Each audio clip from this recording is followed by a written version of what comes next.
Salut à tous, bienvenue dans ce nouvel épisode. Aujourd'hui, je reçois deux invités. Bon, je reçois un guest et un habitué de la maison qui reste un guest quoi qu'il arrive. Basile, merci beaucoup. Avec plaisir, Jed. Vous l'avez reconnu, Basile Vierne. Vous pouvez lui donner la force sur YouTube, sur LinkedIn. Vous pouvez le retrouver un peu partout et aussi sur ma chaîne.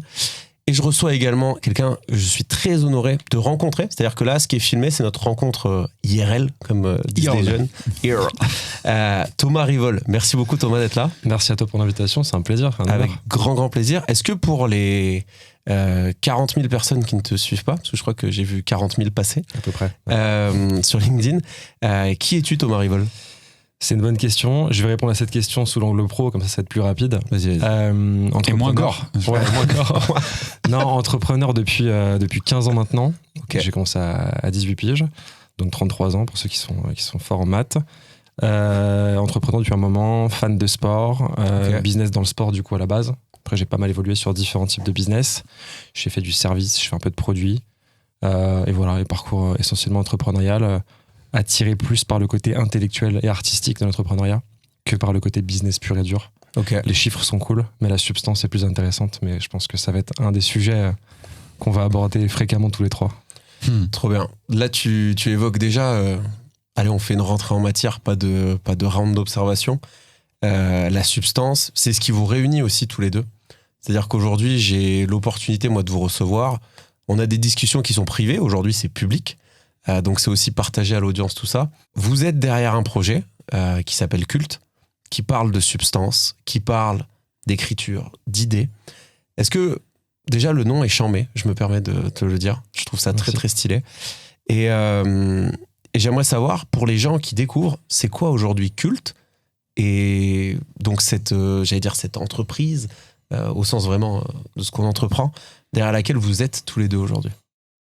C'est une bonne question. Tu veux attaquer ou est-ce que je... Je vais laisser symboliquement et aussi par respect le vrai fondateur de l'état d'esprit Culte l'exprimer, parce que c'est vraiment sorti de son esprit. Aujourd'hui, il se trouve qu'on est rentré sous une forme de binôme, mais peut-être que c'est intéressant d'avoir la genèse pour bien amener le sens. L'origine. Ouais, disons que le mot est sorti de mon esprit, mais ce qu'on en fait est sorti de nos esprits, à nous deux. L'idée de culte, qui veut dire du coup... c'est la traduction littérale de secte en fait en anglais, tu vois. L'idée de culte, c'est de recentrer les prises de parole de n'importe qui sur les réseaux sur l'autorité, la pertinence, la profondeur, etc. pour créer des mouvements de pensée qui vont permettre aux gens de fédérer des audiences, aussi petites ou aussi larges soient-elles, autour du coup d'une personnalité forte, d'un système d'idées, de valeurs, d'opinions, etc. Et ça répond en fait à un truc très simple qui est que l'influence telle qu'on la connaît a été complètement bousillée, et je pense que tout le monde le sait, tout le monde l'a vu depuis 5, 6, même quasiment 10 ans, que les gens n'ont plus confiance à la fois en les médias traditionnels, etc., et à la fois en ce qu'on appelait avant les influenceurs de manière hyper péjorative.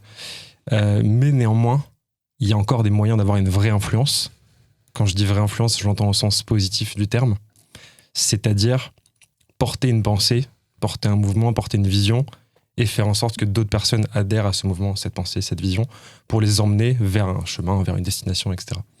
Donc l'idée majeure de Culte, c'est de réfléchir aux mécanismes d'influence puissants et d'aider des entrepreneurs, dirigeants, et à terme, je pense que la vision va s'élargir, aider des personnes qui ont du vécu, qui ont des choses intéressantes à raconter, à le transmettre de la meilleure des manières, pour faire adhérer, je dirais pas des adeptes, tu vois, mais un ensemble de personnes à ces valeurs, ce système, etc. Donc c'est, on va dire, une autre approche de l'influence qui est non pas basée sur l'apparence, le visuel, mais plus sur le fond.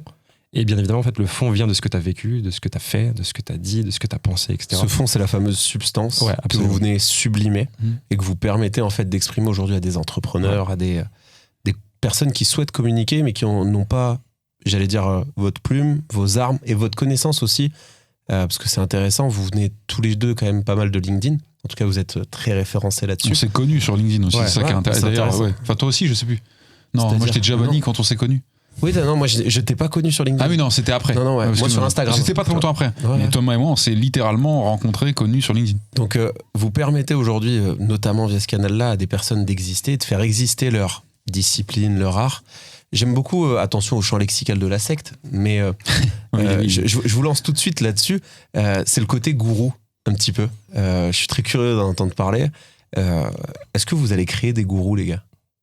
Je pense que prétendre être en capacité de créer des gourous, c'est d'une prétention démesurée, parce que ça impliquerait la capacité à produire un discours qui soumet, on va dire, ou qui produit une certaine docilité auprès d'une audience, et en étant sûr avant de le faire. Moi, je pense que la plupart des gourous ne savent absolument pas qu'ils vont devenir gourous quand ils commencent à raconter leurs conneries ou leur vérité, parce qu'il y en a certainement qui... Il y a des bons gourous. Il y a des bons gourous. Après, je pense à Jeremy Coleman, je pense à Tugan Barra et compagnie qui disaient un peu une phrase commune régulièrement dans leur contenu: le mot gourou dans ma bouche n'est pas négatif. Non. Il a été sali... pas sali, mais il a été requalifié en insulte et en qualificatif négatif, méprisant par la presse, par les stigmates qu'ont laissé certaines dérives, enfin certaines pratiques sectaires, parce qu'il n'y a pas de dérives sectaires, à mon sens, il y a juste des pratiques sectaires qui sont, des dérives. Je pense, toutes des dérives. Tu vois, après, ça, c'est une opinion personnelle. Donc, c'est pas, il n'y a pas de révolte à avoir sur la condition du mot gourou dans la langue française. Malheureusement, il est à la place qu'il mérite pour l'instant. Cependant, le mécanisme qu'a analysé Thomas, c'est celui de comment, en fait, il se trouve que des gens, quand ils articulent leurs propos, finissent par avoir une réelle préhension sur, mettons le curseur au bon endroit, l'attention des gens. Le sectaire, le gourou, il va aller chercher surtout une préhension sur les comptes bancaires. C'est un autre sujet. Là, on va rester dans le... Mais c'est presque vous allez créer, le mot est peut-être fort, mais des références ou des référents dans leur domaine. Moi, c'est ça. Quand je dis gourou un peu en rigolant, c'est de dire, est-ce que demain, dans XY niche, ça peut être la niche des carafes d'eau, demain, vous allez peut-être permettre à l'artisan le plus doué en carafe d'eau, mais qui est incapable de communiquer dessus, de devenir la référence des carafes d'eau. Ouais, c'est le but, c'est ce qui est en train de se passer déjà depuis quelques mois. T'es très dans le juste, tu t'en rends pas compte, mais justement, il va développer. À fond. Et la notion la plus importante, en fait, finalement, c'est la notion d'autorité. Ouais. Plus que de gourou, de culte, etc. Parce que la notion d'autorité, elle s'accompagne d'une raison, d'une justification, en fait. T'es pas gourou par hasard. Là où sur certaines sectes, pour reprendre cette métaphore qui était volontairement un peu clivante, tu vois, mais elle est bien. Là où sur certaines sectes, il n'y a pas forcément de légitimité. L'autorité vient comme ça par la force des choses, par les caractéristiques intrinsèques du personnage, son charisme, etc. Nous, sur notre approche, c'est une autorité liée à du business, pas à des convictions ni sociales ni religieuses, etc. C'est vraiment un truc lié au business, à ce que tu as fait dans ta vie, et bien évidemment à ta personnalité, ta personne, ce que tu as vécu, ton être. Donc c'est une approche qui est différente, et qui donc permet, quand tu es bon sur ton secteur, de très vite te différencier, très vite être mis en avant. Enfin, à partir du moment où tu as de la substance et où tu as des choses intéressantes à raconter. Et le vrai point différenciant, tu vois, on en parlait il y a quelques jours, c'est qu'il y a un paradoxe en fait entre ce que tu vis et ce que tu écris. Et ce qu'on voit de manière globale sur l'ensemble des réseaux, c'est que les gens écrivent beaucoup pour être présents. Donc nous, c'est un peu ce qu'on combat, c'est la simple présence en ligne. En pensant à juste titre, enfin pas à juste titre, mais en pensant sincèrement que c'est ce qu'il faut. C'est pas bête ou une flemme. Excuse-moi, je t'ai coupé, mais la présence en ligne, nous, on la combat pas en combattant un reproche, mais en combattant une fausse bonne piste, tu vois, une fausse piste. Ouais, complètement. Donc la présence en ligne, en fait, c'est pas la bonne solution. J'ai perdu le fil de mon idée, du coup, mais c'est pas grave, ça va revenir. Du coup, l'inverse de la présence. Ouais, qui est du coup l'autorité, la substance, en fait, qui est comment tu fais en sorte de raconter des choses intéressantes. Et donc, tu vois, je prenais l'exemple de tu racontes plein de choses, mais il faut essentiellement vivre des choses pour avoir des choses à raconter. Et quand ta démarche, c'est simplement de produire systématiquement, t'es pas en capacité d'aller dans le monde réel, vivre des choses, prendre du recul, cogiter, faire mûrir les idées, etc. Tu vois. Donc nous, en fait, on vient répondre à cette problématique en disant aux gens qui sont compétents, qui vivent des choses, ne vous inquiétez pas, ne vous préoccupez pas de l'écriture, allez vivre des choses, et on en parlera après, mais... Et nous, on vient gratter dans vos cerveaux, dans vos têtes, dans vos cœurs, dans vos tripes, pour extraire les choses qui paraissent intéressantes. Et ensuite, du coup, leur donner forme avec notre plume, notre style, etc. Tu vois. C'est intéressant, tu abordes tout de suite la notion de plume et d'écrit. On vient coucher sur le papier, on vient gratter, etc. Dans un podcast que j'ai fait avec quelqu'un que j'apprécie, on disait que toute pensée, elle doit à un moment donné être décrite. Elle doit être décrite. Donc, on disait pas forcément d'ailleurs à l'écrit. Ce qui était très intéressant, c'est que ça doit aussi parfois être enregistré par un audio, une vidéo, comme on est en train de faire là. Pourquoi est-ce que c'est important aujourd'hui pour ces gens qui vivent des choses dans leur business, dans leur quotidien, de poser des mots et d'en faire quelque chose? Pourquoi l'écrit aussi? Parce que vous êtes quand même connus tous les deux pour être parmi les plumes les plus aiguisées de LinkedIn. Quand Basile il sort un post, quand toi tu sors un post, moi les gens réagissent. Fun fact avant de te poser la question, Basile a rédigé un de mes posts. je lui ai demandé, il y a un post que j'ai publié qui a été rédigé par Basile. Bah, gros coup à mon ego, parce que j'ai jamais eu autant de messages de hey mec, pas mal ton écriture. Et là, tu te dis, je vais peut-être prendre un accompagnement. Tu vois, non, mais juste pour dire, vous avez ce côté-là à l'écrit. Ça nous fait sourire, mais je suis obligé d'amener une rectification qui va nous desservir, mais c'est parce qu'on n'est pas là pour baiser qui que ce soit, mais pour vraiment amener la vérité. Les gens te font ce retour de cette manière en pensant avoir perçu une valeur au sein de la plume. Là où en réalité, même si je comprends qu'on ne s'arrête qu'à la plastique, là où en réalité c'est le fond qui a été convenablement transmis à la bonne dose, puisque le fond peut aussi devenir, alors un poison, je pense que c'est quasiment impossible, mais peut vraiment amenuire la qualité quand il est trop abusif, je sais pas si ça peut se dire, mais il est trop brut et lourd. Il faut quand même amener une capacité d'assimilation au fond. Si tu le balances comme de l'uranium pur sur une table, t'attends pas à ce que les gens prennent des cure-dents et le goûtent, tu vois. Ouais, mais c'est le diamant brut qu'il faut polir. Et ça, les gens ne se rendent, je pense, pas nécessairement compte que leur cerveau se délecte d'être confronté à des propos, des textes, des écrits, peu importe, qui leur font ressentir la valeur, le fond, la substance, et ils adorent attribuer ça. Parfois, c'est tout à fait réaliste, à la plume. La plume, pour moi, c'est l'instrument de l'écriture. Donc l'outil, encore une fois. La plume, évidemment, elle est importante. Nous, on a travaillé nos plumes dans des épreuves qui se ressemblent et qui diffèrent à certains points. On a aiguisé nos armes à cet endroit-là. Mais là, quand on parle de plume, on parle de style, on parle d'envergure du vocabulaire disponible, de capacité à imager avec élégance, mais aussi avec disponibilité intellectuelle des propos qui sont dans une dimension un peu trop complexe pour être amenés face à un public non averti. Ça, pour moi, c'est la plume. Mais je peux faire hurler ma plume dans toute sa technique sur un sujet sans fond, ça n'en fera pas quelque chose qui génère des envois de messages en privé pour te dire « Putain, Jed, là... » Donc, ce que je veux dire par là, c'est que je pense, en tout cas, c'est ce que j'essaye de m'obliger à croire, même si je le crois fondamentalement, les gens saluent la plume sans se rendre compte qu'ils saluent le fond qu'ils perçoivent un peu mieux qu'ailleurs, tu vois. Ouais. Et c'est là toute notre mission. Mais la plume, attention. En revanche, il y a un paramètre qui est réel. Oui. C'est que les gens remarquent en priorité la plume, essentiellement par effet de contraste. Ouais. Parce que, et moi je parle de LinkedIn parce que c'est la seule plateforme sur laquelle je publie fréquemment et depuis 4-5 ans. LinkedIn, alors au début, il n'y avait rien du tout. Personne ne postait. Donc en fait, le simple fait de poster te différenciait par nature.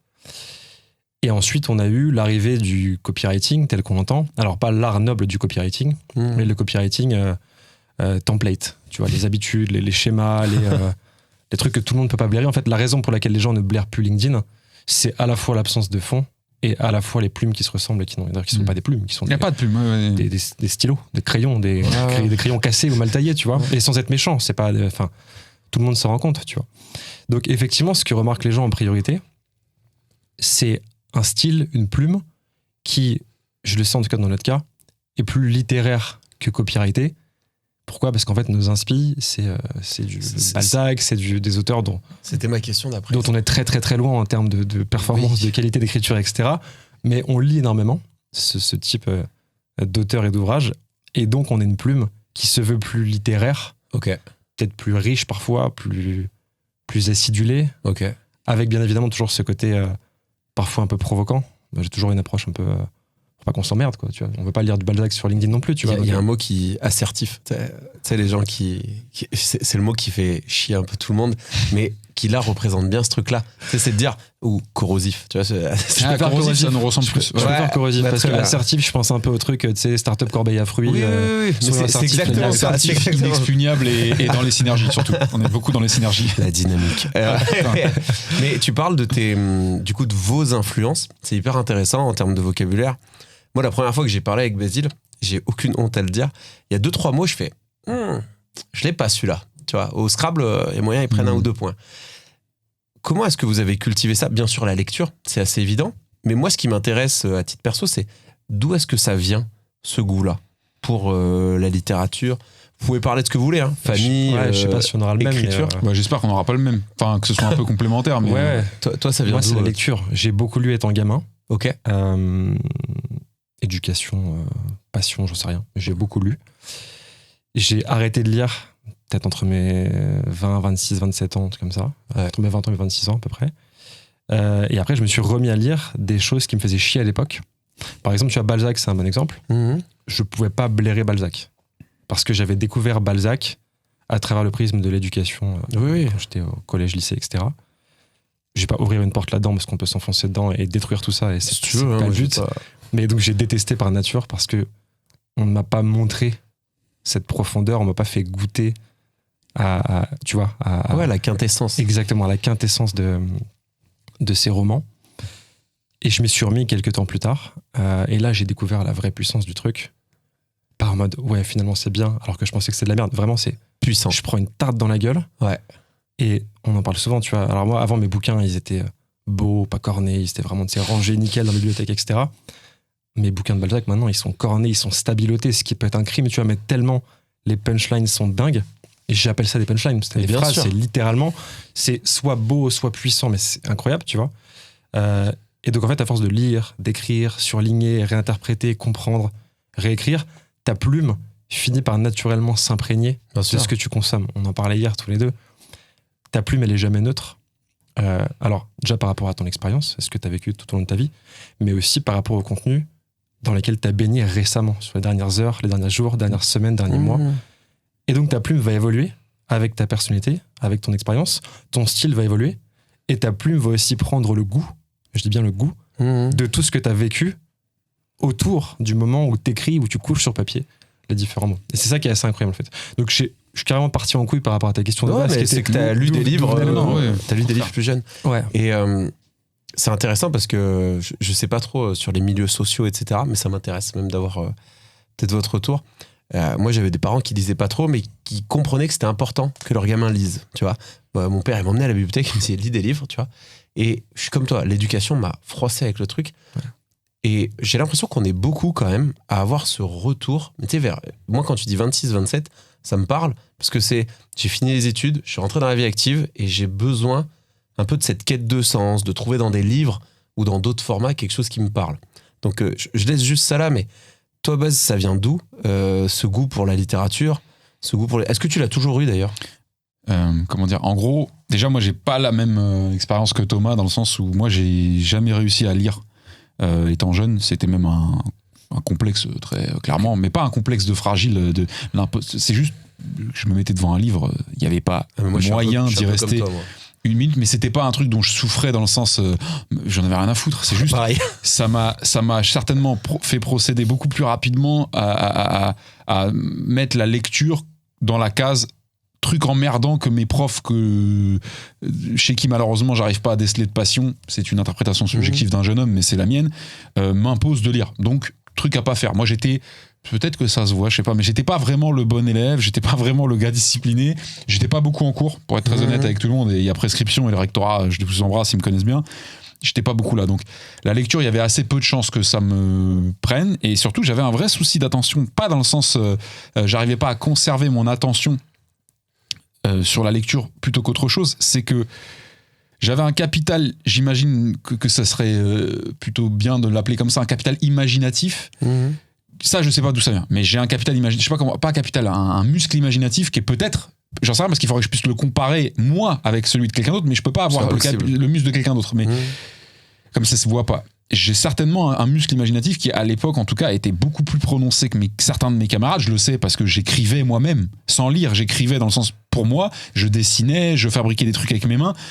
Je dis pas qu'aucun gosse fait ça, bien au contraire, beaucoup de gosses font ça, mais pas en étant encouragé, pas en étant stimulé par des activités, des académies, des parents ou de quoi. C'était un besoin naturel de créer de la musique. Je composais de la musique sans être nécessairement fondamentalement musicien, comme a pu l'être mon petit frère qui est professionnel du truc. Et le problème du muscle imaginatif, c'est que quand il est confronté à des choses fortes d'un point de vue fertilité de l'imaginaire, comme un Balzac peut l'être, c'est très compliqué de lire, parce qu'en fait, tu t'auto-enfermes dans une session de lecture, mais t'es le seul à t'y maintenir, et quand t'as la maturité d'un enfant, t'es très mauvais à te maintenir disciplinairement dans le truc, donc dès que ton esprit reçoit la graine imaginative qui est contenue dans le roman, moi je me voyais littéralement, mais je pense que plein de gens s'identifieront à ce que je dis, devant le livre, pendant 15 minutes sur la même ligne, mais sauf que je vois un film dans ma tête, mais je n'avance pas dans le livre. Et sauf que ça, tu imagines bien quand tu le vis en tant qu'enfant, et qu'on a performativiser la lecture, on en a fait un devoir qui va être évalué. Vous devez lire 20 pages pour demain. Et une Vous devez voilà, lire 15 pages. C'est une vraie trend en vrai. C'est devenu une trend maintenant de lire. Ouais, mais tu sais que d'ailleurs, en vrai, moi, ça me casse. Tu sais, on devrait, tu vois, la vérité. entendre, écouter, voir, regarder. Il faudrait qu'on trouve un mot pour séparer lire de chercher du savoir et de la valeur. Parce que je connais. Mais c'est étudié, ça. 1000 personnes, peut-être, qui lisent, mais en fait, qui ne lisent pas, c'est-à-dire qu'ils voient des mots passer devant leurs yeux. Dan Brown à la plage. À lire. D'ailleurs, je vais t'avouer un truc. Moi, quand je me suis remis à lire, vers 26-27 ans, c'était pas pour aimer lire, ou réapprendre à aimer la lecture. C'était pour me dire, je tends à être une forme un peu d'intellectuel rebelle. Ouais. Il faut que je lise. Tu sais, socialement, ça fait bien de lire. La course à pied. En fait, la vérité, Strava. C'était le Strava d'époque. C'est qu'en fait, j'achetais des bouquins. Faudrait qu'on monte le Strava de la lecture. Que je lisais quasiment pas. Audible. Mais je lisais, littéralement, je lisais pas les bouquins. Je faisais 3-4 lignes, etc. Et ça traînait. Okay. Et en fait, au bout d'un moment, je me suis retrouvé avec une pile de bouquins. Mais oui, on l'a tous fait. 15-20 bouquins. Ouais. Et là, je me suis dit, bon, je vais un peu arrêter les conneries. Est-ce qu'on n'irait pas tenter de lire quelques lignes, tu vois? Et puisque j'avais les bouquins à disposition, c'est là que je me suis mis, du coup, à piocher, lire, etc. Parfois dans l'ordre, parfois dans le désordre, tu vois. Et donc, j'ai commencé comme ça. Et j'ai gardé ce réflexe. Baz peut en témoigner. Quand j'achète un bouquin que je veux lire, j'en prends 4 autres que je lirai pas, mais qui viennent dans ce que Umberto Eco appelait mon anti-bibliothèque, qui est une sorte de concept, bibliothèque de savoir. Et c'est incroyable. Alors, il y a plein de gens qui me disent, mais attends, je comprends pas l'intérêt d'avoir une bibliothèque pleine de bouquins que tu ne vas pas lire, que t'as pas lu, que t'as pas encore. Et moi, je leur réponds, mais je comprends pas l'intérêt d'avoir une bibliothèque pleine de bouquins que t'as lu. Ouais.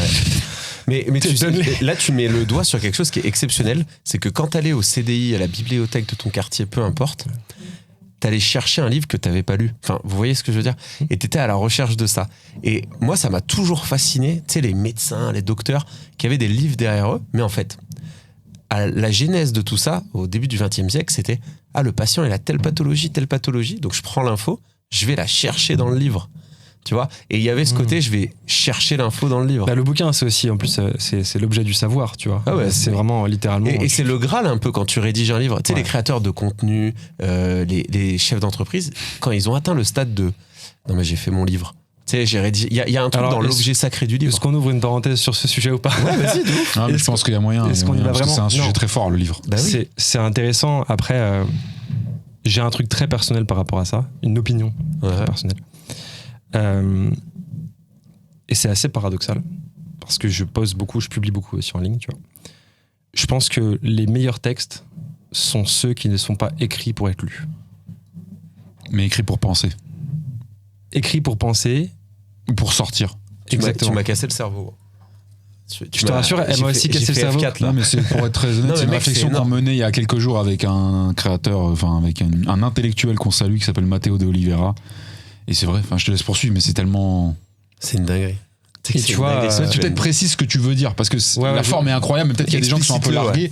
Ouais, je vais préciser. En fait, si tu veux, l'exemple est très simple. Et j'ai écrit d'ailleurs une édition d'une... pas une newsletter, mais un micro-essai sur ce sujet-là. À une époque où je publiais beaucoup en ligne, tous les jours sur LinkedIn. Donc c'était cool pour le business, la visibilité, etc. Mais j'ai fait une sorte d'overdose de création de contenu où j'ai fini par me dire, en fait, là, tu postes pour être présent, on en parlait tout à l'heure, mais fondamentalement, c'est éclaté au sol. Ça, c'est cancérigène de faire ça, c'est pas bon. La plume est peut-être cool, tu vois, j'ai des bons retours, etc., mais le fond, ça sèche, tu vois. Et je vais pas refaire le micro-essai, tu vois, mais je summary du truc. En fait, un jour, dans une librairie d'époque un peu paumée vers Honfleur, je tombe sur un carnet. Petit carnet noir, reliure usée. Et je sais pas, le truc me touche. Physiquement. Il attire ton attention. Il attire mon attention. Je me dis, je sais pas, je sens qu'il est chargé d'histoire. Et pourtant, en première impression, les pages me semblaient vides. Et j'ouvre le truc, je feuillette un peu, etc. Et je tombe sur une écriture relativement fine. Et j'achète le truc. Tu vois. Et je bouquine. C'était une sorte de journal intime. D'un mec qui avait écrit ses pensées. Pas pour les montrer au monde, pas pour les publier sur LinkedIn il y a 80 ans. Et je suis ultra touché. Incroyable. parce que je lis. Pas parce que le style est incroyable, pas parce que le fond est dingue, mais parce que c'est la première fois depuis très très longtemps que je lis un texte qui n'a pas été écrit pour être lu, mais qui a été écrit juste pour être écrit. Là, tu abordes la notion de l'intention de l'écriture. Ouais. Nous qui saoulons tout le monde avec la noble intention, mais du coup de l'intention de l'écriture. Et quand je te dis que le truc, il m'a pété le cerveau, c'est que... Alors j'ai pris un hôtel assez sympa vers Honfleur, où je vais très souvent, sorte de manoir, tu peux bosser, etc. J'ai mon petit bureau, j'écrivais, et j'avais le carnet qui était là pendant 3-4 jours sur mon bureau, toutes les heures. Je phasais en regardant le truc en me disant, putain, qu'est-ce que j'ai pas compris? Qu'est-ce qui fait que ces mots sont venus m'éclater à la gueule? Qu'est-ce qui fait que ces mots sont puissants, tu vois? Et j'ai passé 3-4 jours incroyable à mater ce carnet, un peu comme, tu sais, la métaphore visuelle, enfin le déclic visuel de, ok, venez, on arrête de publier pour publier. Venez, on arrête. Alors, bien sûr, en jeu de visibilité, il faut publier pour le business. C'est intéressant, mais venez, on arrête d'ouvrir notre gueule juste pour parler plus fort que les autres et pour tenter de répéter ce qui a déjà été dit différemment, mieux. Tu vois? Et venez, on se pose la question du fond, en fait. Qu'est-ce qu'on veut dire? Qu'est-ce qu'on veut transmettre? Alors, je te dis pas qu'à chaque poste, il faut faire un essai. C'est faux. Ce serait impossible. Ce serait prétentieux. Mais le point, c'est quand tu écris, tu peux vouloir être visible, mais il faut aussi transmettre quelque chose.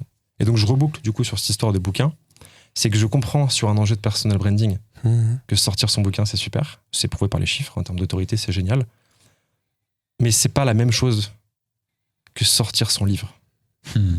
Écrire ton bouquin de personal branding, c'est super pour une démarche business. Qui reste un produit. Et c'est un produit. Et donc, l'intention, c'est de vendre. Et écrire un livre, il n'y a pas de timing. Il n'y a pas de faut que je fasse mon lancement, faut que j'invite du monde, etc. Écrire un livre, ça peut se faire en un mois, comme sur 20 ans. Mais c'est un process qui est plus personnel. Et que limite, tu sors parce que tu te dis, mettons-le. Un peu comme une bouteille à la mer, tu vois. Bien sûr. Je sais pas qui va tomber dessus. Je fais pas de lancement. Je sors mon truc. Et je te dis pas que je sortirai jamais un bouquin de personal brand. Peut-être que je tomberai dedans, j'en sais rien. Mais ce sera pas un livre. Ce sera un bouquin de personal branding pour développer mon autorité sur un sujet qui sera peut-être du coup l'influencering et l'autorité. Tu vois ce que je veux dire? Mais ce sera pas un livre, quoi. Ce sera pas de la littérature. Ouais, c'est pas de la littérature. C'est hyper intéressant ce que vous dites parce que déjà, ce livre-là, tu vois, c'est au début j'ai cru que tu m'avais décrit le Death Note. Ceux qui ont tu vois, je me suis dit, en fait, il nous l'a pas dit. Il contrôle les décès. Et j'écris beaucoup dedans. J'ai la main lourde. Il y a plein de pages vides. Redis, je daye. Attends. Et tu vois, c'est rigolo parce que on a tous ce rapport au cahier, du coup. Tu sais, à la prise de notes, etc. Et moi, j'avais acheté chez un brocanteur un vieux cahier et je te jure que c'est vrai, je n'ai jamais osé. J'ai écrit la première page, tu vois, et j'ai jamais osé réécrire dedans. Et j'ai écrit dans bien des cahiers. Mais j'ai jamais osé réécrire dessus parce que j'avais un espèce de respect pour cet objet. Et j'avais 21 ans et je me suis dit, enfin, quand même, sortie de soirée et tout, hein, fatigué. Et je me dis, en fait, t'as pas le vécu, c'est rigolo, les épaules pour écrire sur ce cahier-là. Et ce cahier-là est toujours dans la cave de mes parents. J'allais te demander, tu l'as encore? Je l'ai toujours. Et à chaque fois que je vais là-bas, et en fait, après, c'est chacun ses velléités de vie, etc. Et je me suis dit qu'un jour, j'écrirais là-dedans, que j'aurais un truc à transmettre à mon fils, tu vois. Parce que j'ai un truc avec la transmission de l'écriture. Mais c'est un bon point. On se connaît peu, mais je pense que c'est pas que t'as pas le vécu. C'est que t'es pas encore prêt, peut-être pour le moment. Bien sûr, et pour le chemin. À retranscrire ton vécu, ou en tout cas à trouver les bons mots, les mots justes, en quelque sorte. Mais c'est ça. Mais en soi, je pense que t'as déjà largement le vécu. C'est trop intéressant. Pour enrichir ce cahier, tu vois. Mais bien sûr. Et moi, d'ailleurs, je suis convaincu... pourquoi ça me plaît beaucoup ce que vous dites, c'est qu'on a pris l'exemple des carafes d'eau et peut-être que demain, le meilleur faiseur de carafes d'eau... Carafier. J'ai pas osé, gars. Maître Carafier. Qui n'est pas une marque de grande distribution. Mais bon, bref. Quand tu penses à ça, ça veut dire que vous pouvez faire briller, j'aime bien dire le mot n'importe qui. Enfin, n'importe qui. En tout cas, des business ou des métiers qui peut-être sont pas toujours forcément dans la lumière, d'ailleurs. Et il y avait, et aux États-Unis, j'étais fan d'un truc, moi, c'était une section quand t'allais voir des matchs NBA qui n'étaient pas diffusés à la télé, donc ça montre quand même, c'était un peu underground, mais ils voulaient rendre hommage aux Heroes Among Us. aux héros parmi nous. Ouais, c'est très américain. Ouais, mais tu sais, mais c'était très militaire à l'époque. Mais il y avait aussi, là, c'est le boulanger de notre ville, ça fait 20 ans qu'il est là, et on lui fait un shout-out, tu vois, dans le truc et tout. Et je l'avais vu en direct live, moi, à Los Angeles, donc c'était Los Angeles, hein, tu sais, c'était en grande pompe. Mais je me suis dit, Heroes Among Us, et j'aurais adoré, moi, tu vois, avoir un truc autour de ça, je vais faire vibrer un gars, parce qu'en fait, peut-être que le plombier, là, c'est un Hero Among Us, tu vois ce que Mais ouais, tu sais, c'est un bon point. Et je réalise par rapport à ce qu'on dit depuis le début que ça n'a peut-être pas été capté. En fait, l'écriture, la création d'autorité et la création de mécanismes autoritaires n'est pas réservée aux gens de la tech, aux copywriters, c'est accessible, aux intellectuels, etc., à tous ces termes un peu comme ça, tu vois. C'est accessible à n'importe qui. Bah oui. Tu vois, moi, j'ai d'anciens clients avec qui je bosse depuis longtemps.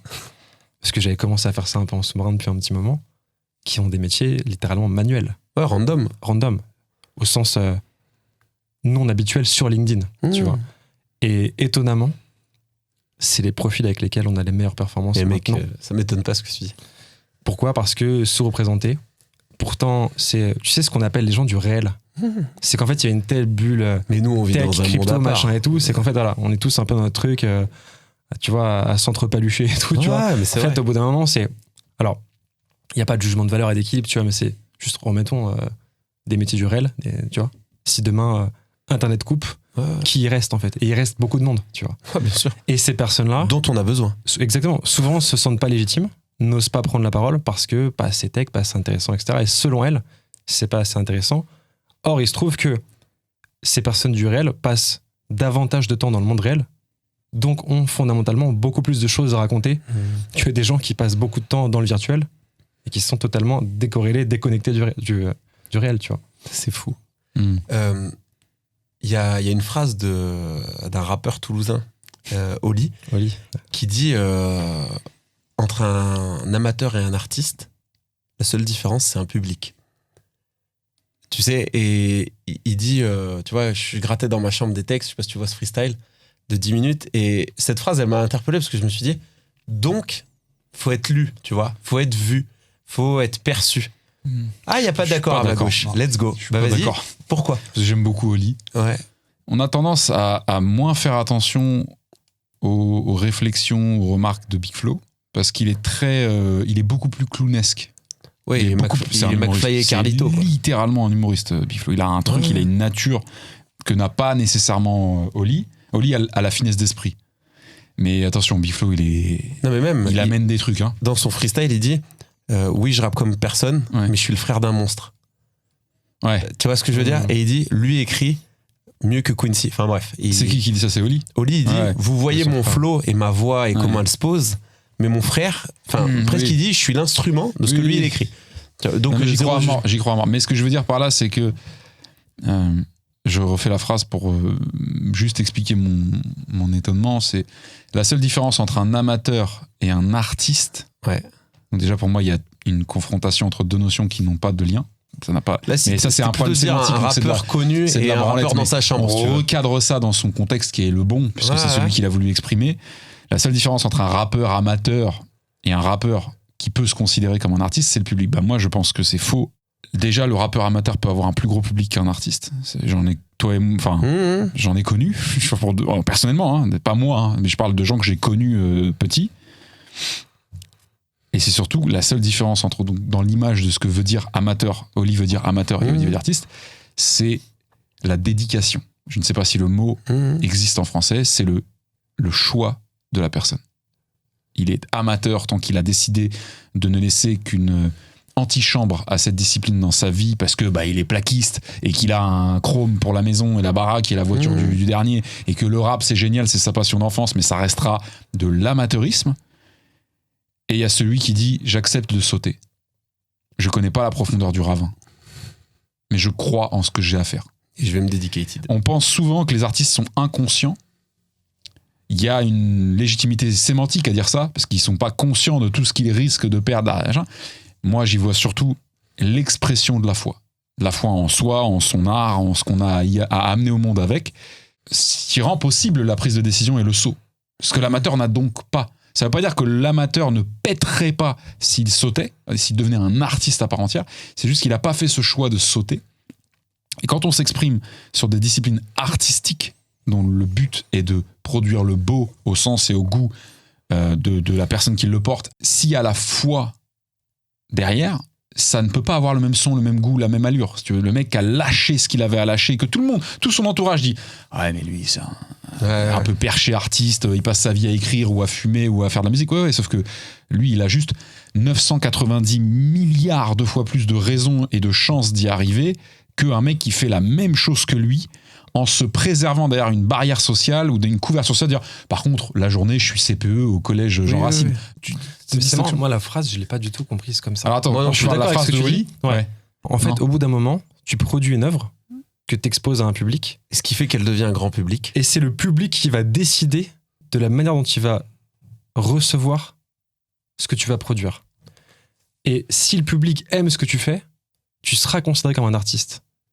Si le public n'aime pas, donc là tu portes le constat dans les yeux du public. C'est un amateur, et je pense que c'est marrant parce que ce que j'ai compris de ce qu'il voulait dire, c'était je fais ce que j'ai à faire, et derrière, mais je sais très bien que ça m'appartient plus, et que je m'en remets à ce que va penser le public de mon œuvre, et que c'est le public qui va décider si je fais du rap d'amateur ou si je suis un putain d'artiste par mes textes, par ce que je dis, par mon flow. Et bah tu vois, si c'est le public qui décide, ça veut dire qu'il est là dans les deux situations. Exactement. Donc il n'y a pas de différence de public entre amateurs. Mais je comprends ce que tu veux dire, c'est juste j'ai du mal à l'exprimer. Je pense que de toute façon, on pourrait l'inviter, la famille, tu es le bienvenu sur le podcast de Jed. Je pense que c'est un mec très passionnant à écouter. Je viens à Toulouse. Pour autre chose que du rap, tu vois. Je pense qu'il a peut-être voulu s'exprimer d'un point de vue soit chronologique, soit progressif. Genre, tu commences par ça, et la seule chose qui va changer littéralement, c'est pas que tu rappes mieux, c'est pas que tu connais des producteurs ou que t'as fait le feat avec le bon rappeur en vogue, c'est qu'il y a un public qui t'a rencontré. Exactement. Donc, tant qu'il n'y a pas de public, ne désespère pas d'être un amateur. C'est peut-être ça qu'il a voulu dire. Ouais, et en tout cas, c'est ce que je choisis. Je vais juste prolonger ce que tu as dit, parce que quand tu as commencé à développer ton point, de dire, tu sais, c'est la dedication. En fait, au début, je me dis, bah, tu sais, première couche, mais maintenant, je commence à avoir l'habitude de parler avec toi. Première couche, je dis, non, je suis pas d'accord, parce qu'un mec, il peut être dédié à fond, et ça prend pas, tu sais, parce qu'il n'y a pas de public. Et en fait, je me suis dit, mais un mec qui est vraiment dédié, mais il va chercher son public. Attends. Tu vois ce que je veux dire ? Moi, je voulais remplacer le public par la dédication. Donc, c'est-à-dire que moi, je pars à te dire qu'un artiste qui a une dedication, il a un public. Ouais, c'est ça. Il y en a d'ailleurs plus qui n'ont pas de public. C'est ça. Ou à part leur grand-mère. Mais je lis pas le public à la dedication. Non, mais c'était pour te dire que t'as commencé ton truc, et dans ma tête, je me dis, je suis contre. Et après, je suis contre. Et après, j'ai dit, mais si je sortais cette objection-là, et en fait, je fais, ah non, il a raison. Bah, parce que tu pousses le truc. Et juste, il le dit dans le contexte, et c'est intéressant quand même juste de le savoir, c'est qu'il dit, je sors de concert et je croise un petit qui me demande le secret de la réussite. J'ai envie de lui dire que c'est dur et qu'il faut s'attarder à tout ça, mais je me contente d'un lâche pas et d'un check. Tu vois, et en gros, c'est ça dans le texte qu'il dit. Il dit, il y a un jeune rappeur qui veut savoir le secret de la réussite, tu vois. Ouais, exactement. Et il dit, je veux pas lui dire à quel point c'est dur, donc à quel point j'ai dû faire preuve de dedication, et j'ai dû bosser, j'ai dû tryhard le truc. Mais bon, bref. Non, mais c'est pas mal. Ouais. C'est pas mal. En fait, c'est de pas influencer plus que nécessaire. Ouais. La seule chose dont a besoin la personne qui te pose ce genre de question, qui est une question absurde, la réussite. Le secret de la réussite. Je peux vous donner le secret de la réussite en live. T'es prêt, Thomas ? Le secret de la réussite, c'est qu'elle n'existe pas. J'ai mon hook. Voilà. Le secret de la réussite, c'est qu'elle n'existe pas. C'est une chimère. C'est une chimère qu'on constitue dans nos propres esprits pour continuer à courir. La réussite, c'est une carotte auto-administrée. Ce que veut certainement dire Oli avec le truc du check et tout, c'est la seule chose dont a besoin quelqu'un qui en vient à formuler cette question. Bien sûr. C'est continue, frérot. Oui, et puis, si tu lui. Parce que ce gars-là, on sous-entend du coup qu'il est au début du chemin. Voilà, et surtout pas de biais du survivant de dire alors moi j'ai fait. Non, continue ce que tu fais. Tape dedans. Exactement. On va légèrement bifurquer. Je vous ai lancé un peu sur la partie écriture, livre. T'as parlé de Balzac. On a parlé de Zola ce matin en privé. Zozo et Baba. Non, c'est sorti tout seul. Zoba. Pardon, ça peut partir en couille rapidement. Donc je disais. Non, mais JMK et Zola dans la même phrase. Hein. Exceptionnel. Et moi, je voulais vous lancer là-dessus parce que Zola, typiquement, moi, Balzac, tu vois, je suis moins sensible parce que je trouve ça lourd à lire. Tu vois, typiquement. C'est ce que je pensais avant. Ouais. Ah ouais. T'as relu récément Balzac ou pas ? Mec, j'ai pas fait cet effort. Je vais faire un truc, c'est simple. Tout Balzac n'est pas. Non, mais moi je te parle des 3 livres que tu es en du monde d'ailleurs. Je vais te dire un truc, tout Balzac n'est pas digeste, selon moi. Il y a du Balzac digeste ? Ouais. Genre digeste, ce que t'appelles, c'est light. Facile à lire, pas trop chargé, pas trop. Moi, je trouve pas ça dur. Je trouve ça chargé. Je veux dire, dur. C'est dur à lire. En fait, vous avez un niveau, vous vous rendez pas compte. Non, mais Zola, mec, c'est dur. Zola, c'est dur. Zola, le rappeur Zola, le rappeur. Mais là, qui a écrit, moins en plus.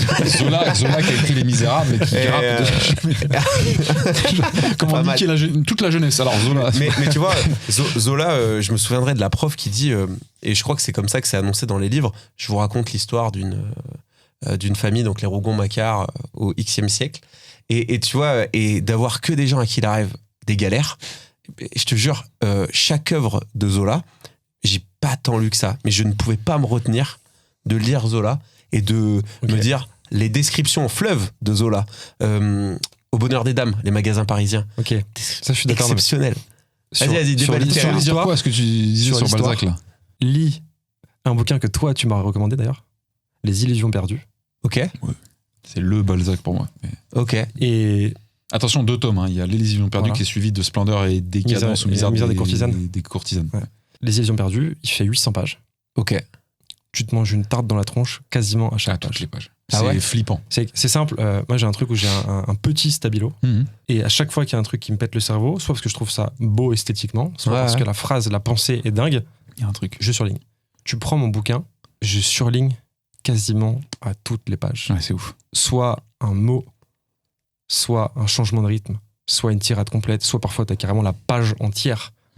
Limite, la feuille elle commence à se courber avec le poids de l'encre du stabilo, tellement le truc que j'ai défoncé. Et tu peux plus lire celle de derrière parce que t'as mis de l'encre. Je te jure, c'est Tu fais un micro. Mais mec, par contre, là, pour mon audience qui n'est pas du tout averti, est-ce que tu pourrais, alors, petit exercice de pitch presque, 30 secondes de pourquoi je la fais très pitcher Les Illusions.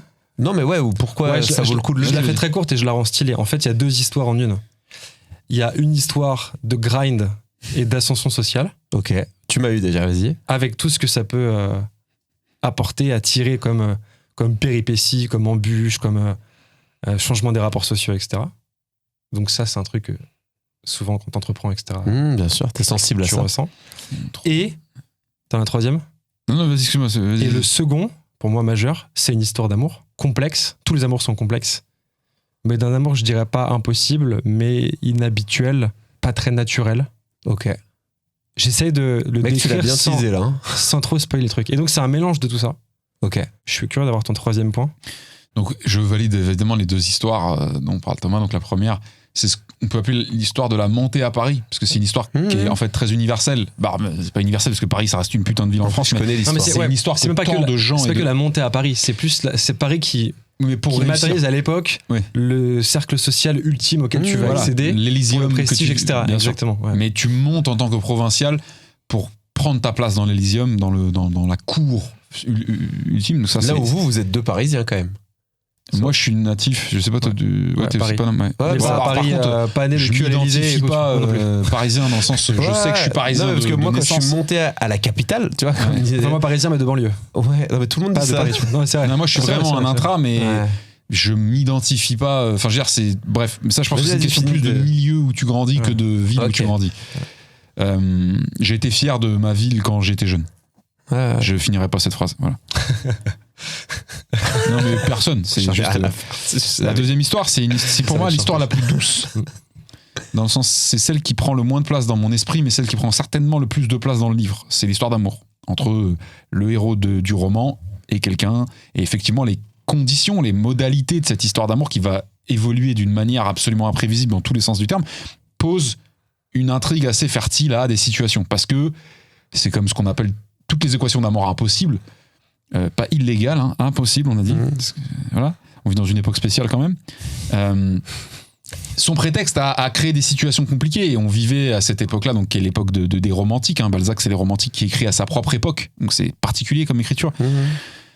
On n'a jamais été aussi loin dans la finesse amoureuse, dans la finesse de séduction, dans l'intelligence et l'élégance produite dans le but de générer des relations ouvertes de cœur. Enfin, c'est là qu'on a vu les relations épistolaires les plus incroyables être ouvertes. D'ailleurs, pas que dans l'amour, hein, dans l'amitié. Donc ça, nous, aujourd'hui, frérot, on est là, on envoie des dick pics avec un filtre 3D parce qu'on trouve ça incroyablement intéressant.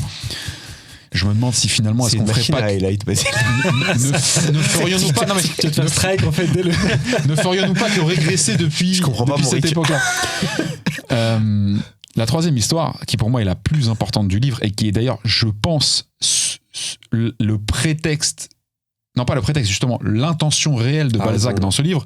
L'illusion perdue t'apprend aussi un truc incroyable, c'est l'évolution de la littérature, de la presse et de l'écrit.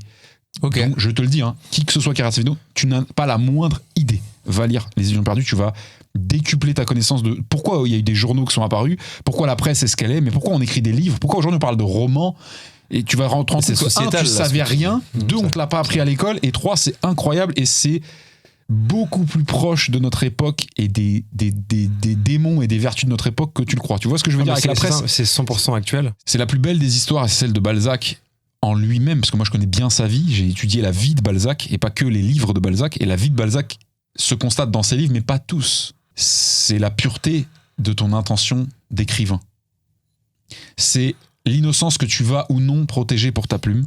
C'est vas-tu un jour mettre un prix sur l'honneur et la possession de tes écrits. C'est-à-dire, est-ce que ta plume va rester ce truc incroyablement noble et précieux qu'elle est au début du roman ?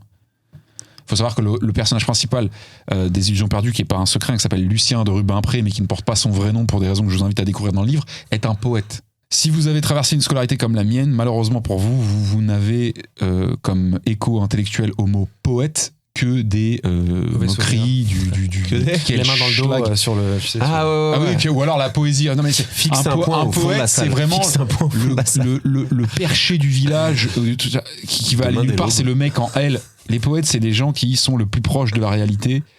Si tu fais le travail nécessaire intellectuel, tu comprends que les poètes sont les gens les plus près du vrai et les plus soumis à une grande mission, à une grande intention qui est celle de décrire son époque de la manière la plus puissante pour qu'elle puisse traverser le temps et atteindre les suivants. Les plus écorchés et les plus... c'est souvent ceux qui ont le plus souffert à chercher voilà.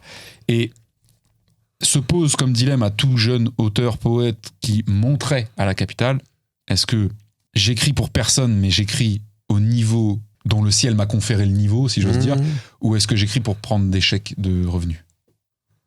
Et c'est toute l'histoire du livre.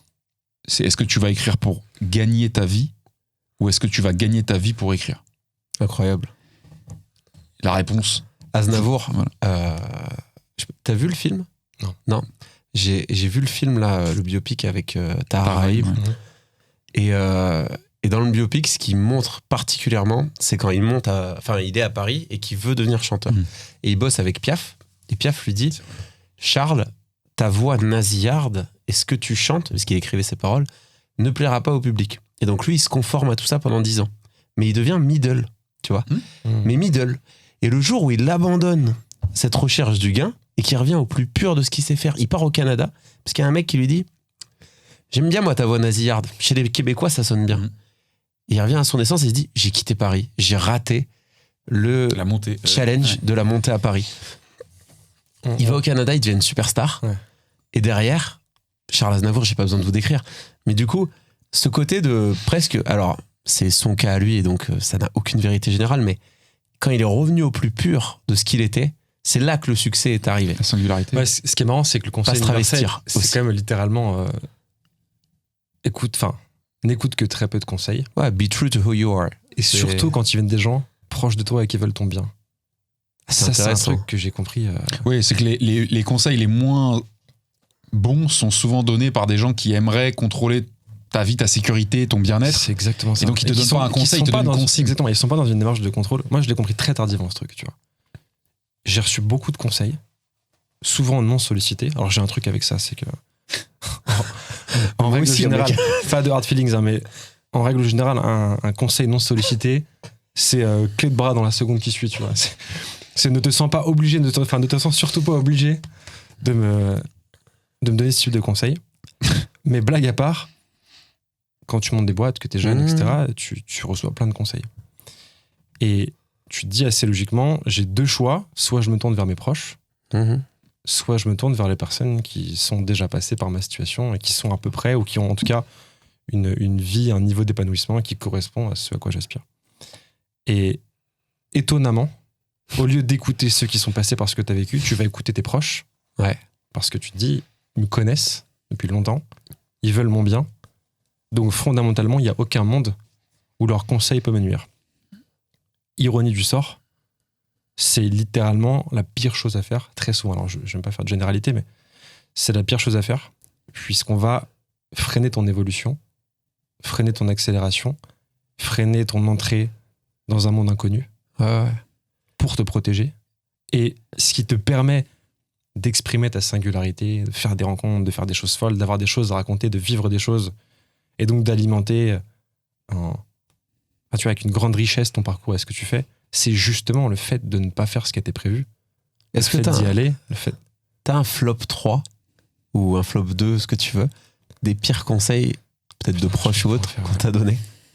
Il faut quand même rappeler qu'il n'y a aucun vrai conseil qui est donné qui est conscient d'être une connerie. Enfin, ce serait de la manipulation. C'est un sacré enculé.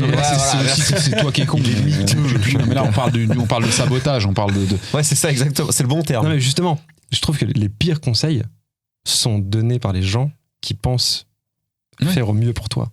Parce que c'est sincère comme démarche. Tu sais qu'il y a pas longtemps, j'ai compris quelque chose aussi. Alors, j'ai pas le même vécu entrepreneurial que vous deux, mais à mon petit niveau, je commence à comprendre aussi quelque chose. C'est que les gens aiment bien t'avoir à portée de vue. Et quand je dis à portée de vue, c'est à portée de main aussi. Et c'est... La main, c'est pour le contrôle. Tu sais, côté un peu gripsou, je le ramène à moi. Et quand toi, tu fais ton chemin, ce qui se passe, c'est que tu avances. Tu es en mouvement. Et des fois, tu vas en mouvement vers ce que tu appelles l'inconnu.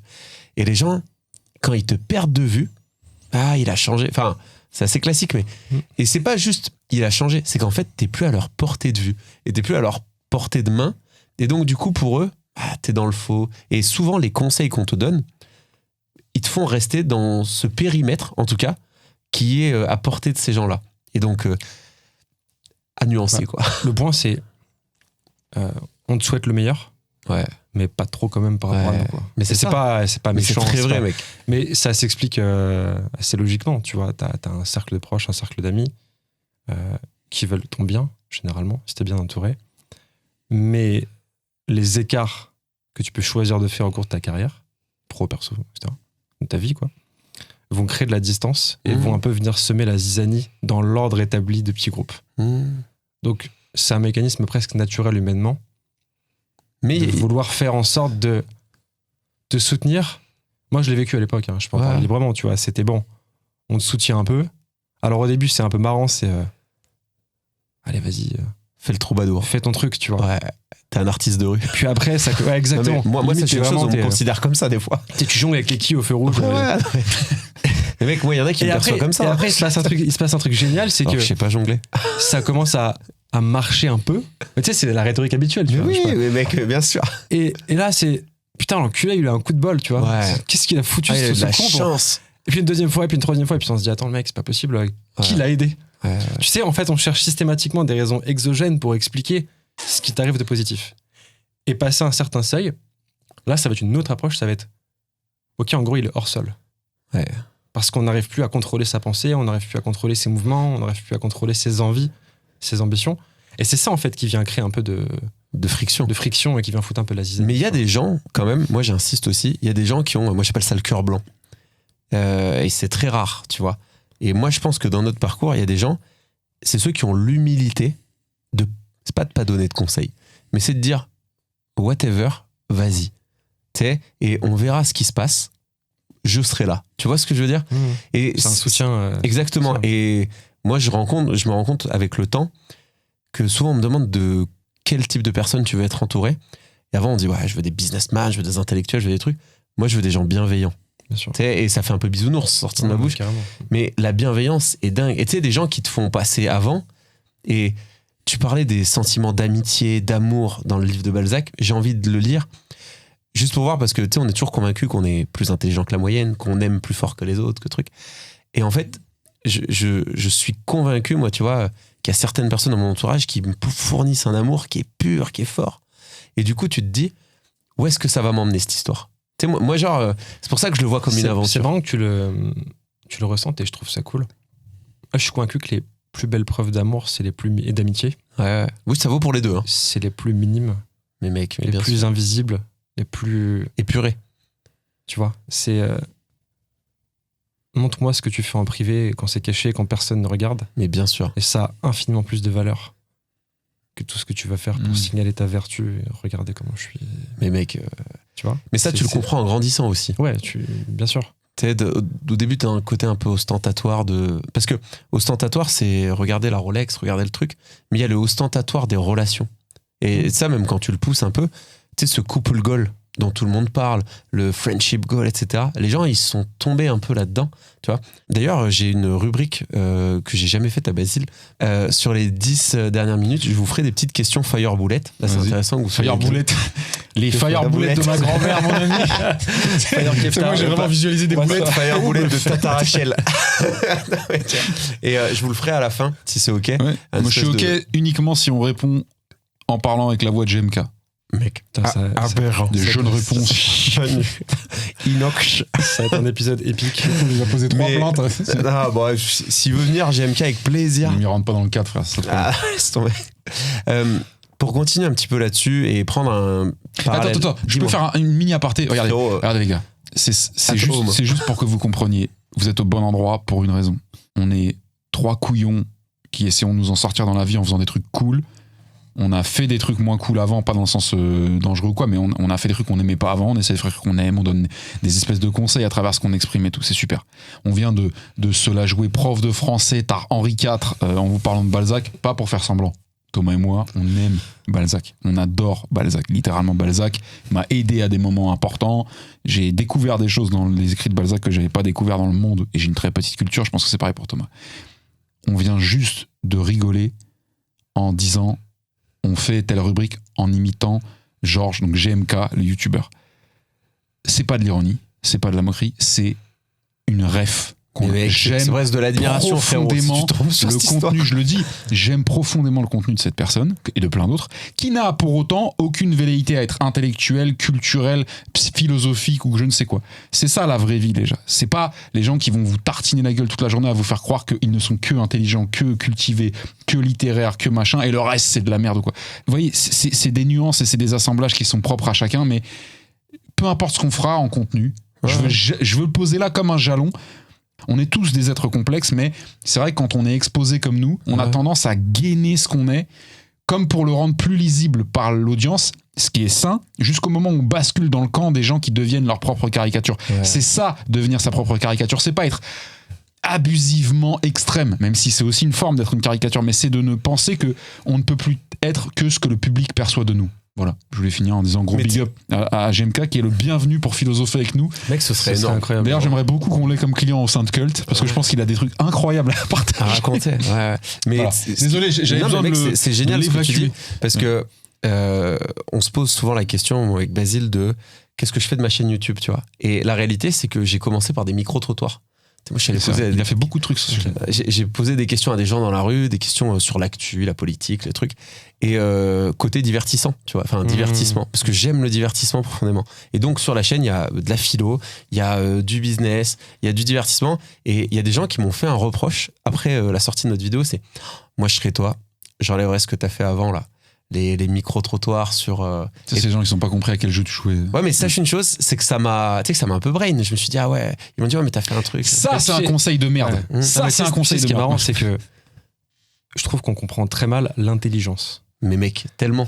Et on associe systématiquement l'intelligence, d'ailleurs tu me dis, et la culture. La définition de l'intelligence, je peux te dire, à la culture, à l'ensemble de références. On mélange l'intelligence en termes de raisonnement, l'intelligence émotionnelle, situationnelle, etc. On ne comprend pas ce dont on parle quand on parle d'intelligence.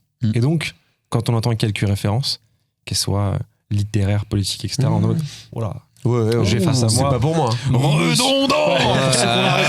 J'ai face à moi monsieur ou madame. Monsieur. Et je me rappelle parce que j'en parlais avec un pote qui est pas très littéraire. Ils s'en foutent tout ça, tu vois. Qui me disait putain, je me sens pas intelligent, je me sens con. Alors que c'est un mec qui est brillant sur énormément d'aspects. T'as décrit 100% de mes potes. Mais qui n'a pas, selon lui, l'intelligence au sens social du terme. C'est-à-dire pouvoir briller dans les dîners. Nous, quand on dîne, on parle beaucoup de bouquins parce qu'on adore ça, mais 80% des discussions, on déconne, c'est des conneries. On n'est pas là. Mais pas que quand on dit. En fait, pour être très honnête, parce que je parlais des dîners, tu vois. Ouais, bien sûr. On a un truc où, en fait, oui, on aime lire, oui, on aime la culture française, mondiale, ce que tu veux, mais on aime aussi kiffer et déconner, tu Et vois. même les gars, je vous trahis un inside. C'est-à-dire qu'au démarrage, là, on a parlé muscu, on a parlé triceps, biceps. Évidemment. Truc de débile, vous voyez, la muscu, le bodybuilding, ce que vous voulez là. Sauf que la réalité, c'est que cette partie muscu, sport, ce que tu veux, c'est ce qui fait aussi que Basile, il lit un bouquin d'une certaine manière. Moi, je vois la lecture, je vois tout ça grâce à ces autres pans. Le divertissement. Moi, je meurs pour le divertissement. C'est-à-dire que j'aime ça profondément. JMK, je vais vous dire la vérité, j'aime pas les bagnoles. Genre, ouais, je m'en fous. Je m'en fous littéralement. La plupart de son audience n'aime pas forcément les caisses, mais adore le personnage. Je reconnais ce qu'il fait avec, c'est incroyable, mais si tu mets quelqu'un d'autre que GMK, moi je regarde pas, tu vois. Mais même un nounours de 2m20, moi 115 kilos, qui mange tout seul au resto, frérot, je suis obligé d'y aller. Tu vois ce que je veux dire ? Je suis obligé de cliquer. Bah, tu sais que c'est marrant, parce que c'est vrai que nous on regarde pas mal ces vidéos, et t'as toujours, je trouve, sur chacune des personnalités en ligne, t'as 2 lectures. Ouais. T'as une première lecture de surface, de façade, tu vois un peu ce qu'il fait, tu l'associes du coup à bagnole, train de vie un peu luxueux, etc.